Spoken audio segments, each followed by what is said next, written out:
Magis-sagis na kami, kuya. Oo. Kita nyo guys, yan yung Pagbilao power plant.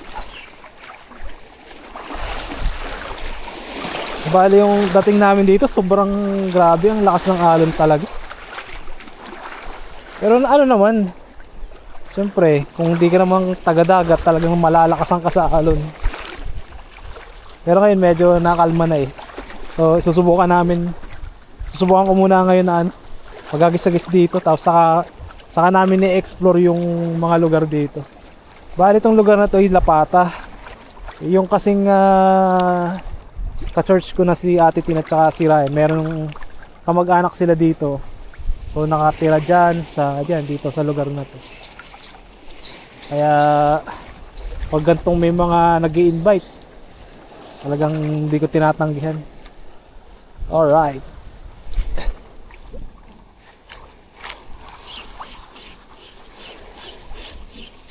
Time check, 1:30.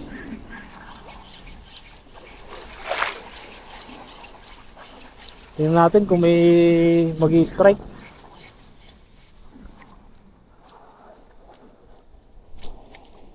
So gamit ko yun pa rin, Master Ellie na 9 grams, tsaka Shadrack 702, Daiwa Legalist na 2.5.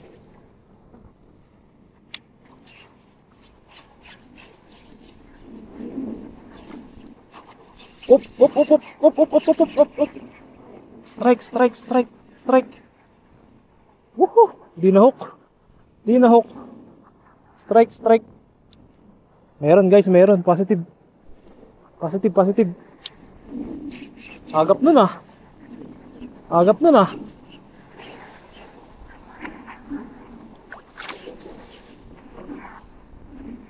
Nalakas ng hangin.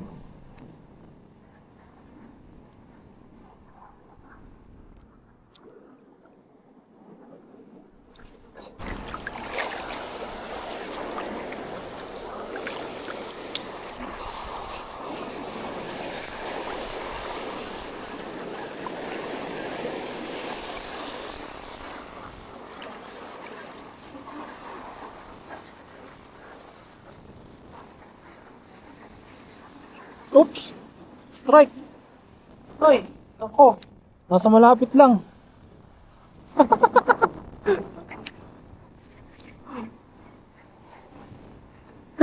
Dito lang.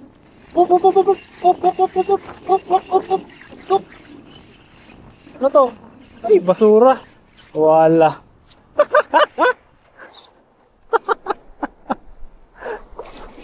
Basura agad ah.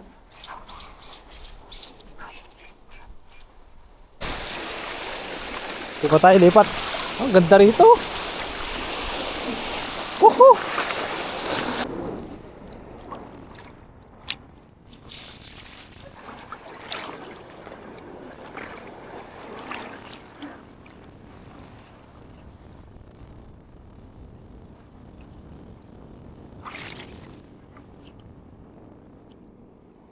Yun guys, yung tinatawag nilang mag-asawang bato. Kita lang dito yung ano eh, yung isa, pero meron niyang kasama. So buti pa yung bato may asawa. Tuka. Ay nako, fishing na nga lang.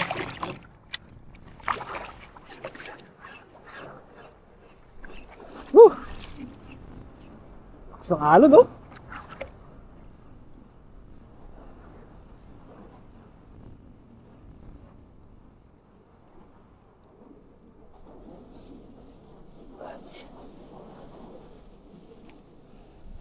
Yun. Bali, explore ko muna itong lugar na to. So, maraming nag-i-strike kanina eh. Medyo layo-layo lang ako dito sa tinutuluyan namin ngayon. Ganda ng lugar na to. So, dinala ko na rin yung iba kong mga lure para sakali man eh pwede magpalit-palit. Yung guys, tinatawag nilang mag-asawang bato. Yan. Yan, pupuntahan namin yan. Ang babaw na, oh, paibas na talaga. So, yun ang mga seashells, oh. Pwede ka makuha ng seashells dito. Yun. Ang babaw na dito. Kaya tinanawid na namin. Di na namin yung Teres 4.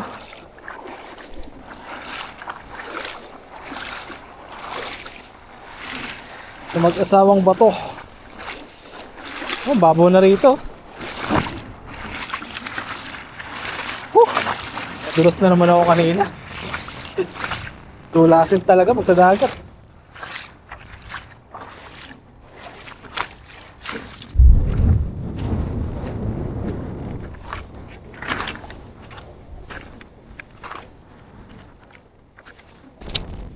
Anong kaya dito ang lalaki? Ito? O yun. Parang itong lalaki, oh. Itong babae. Mag-asawa raw, eh. Pwesto na ako ng maganda. May sobrang tulas. Tapos ang babaw. Para tong lamesa, guys. Oh. Yun, oh. Yung parte rito malalim na. Para siyang lamesa.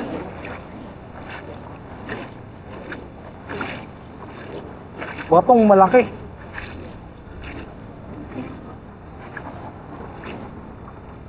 Hirap makaporma, ang lakas ng agos.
Oh! Oh! Oh! Oh! Yari kagad. Naka-record. Ayos. Balo, balo, balo. Oh! Hoo! Hoo! Hoo! Hoo! Hoo! Ah! Ay, pugi ka! Ah! Ay, nako! Ah! Masakit pa sa heartbreak yun, ah! Balo na! Nawala pa! Ay nako guys! Landed na eh! Oo nga eh! Wala, ganun talaga! Ay! Sayang!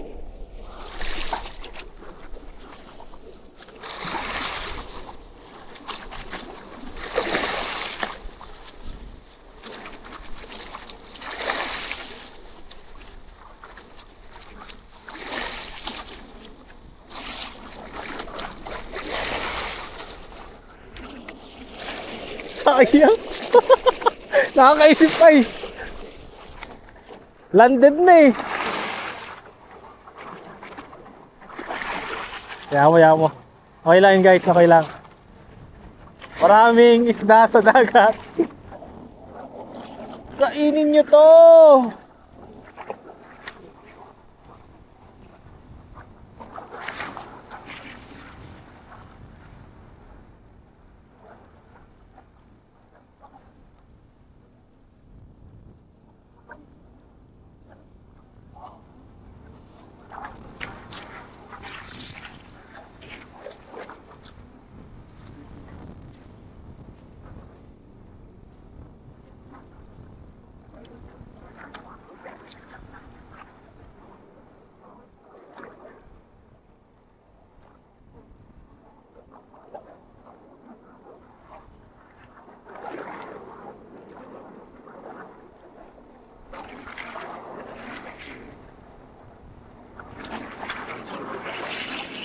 Woohoo! Diyan lang pala sa paligid-ligid makakahihuli.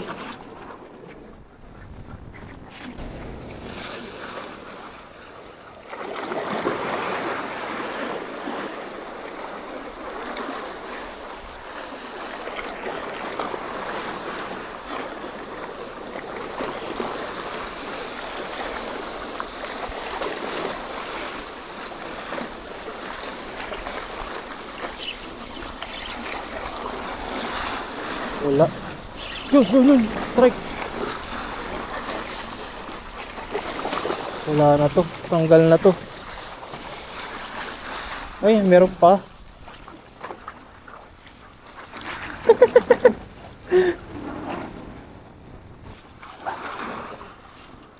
Layo ng bato.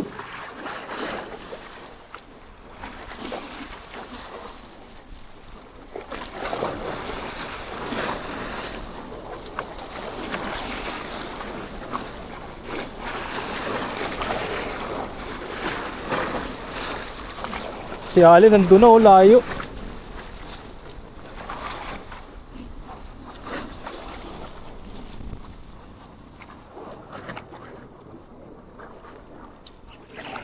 Uy, pugi.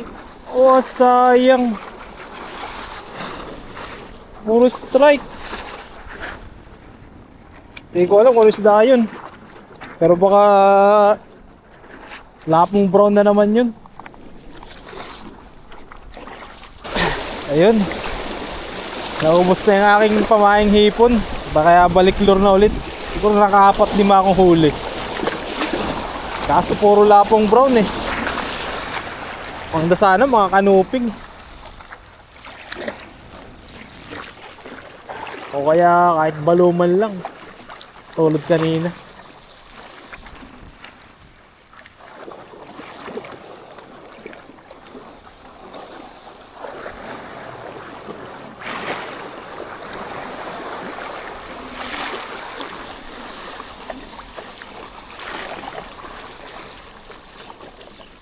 Babaw na ng tubig oh. Parang sagad na ng low tide to eh.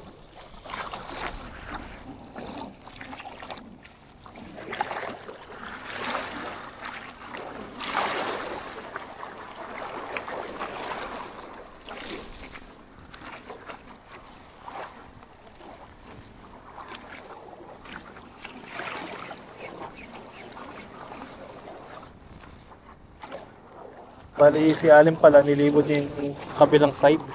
Kaya di ko makita kanina eh. Wala rin nahuli. Puro mabababaw tas seaweeds. Kaya hindi makapag retrieve ng maganda. So tingnan pa namin dito mga hanggang ano kami. Siguro mga bago mag alas 6. Pag wala eh di wala na, bukas na ulit. Bukas sana makalaot kami. Kasi sabi ni Kuya Aton ay lalaot daw kapag maganda ang panahon.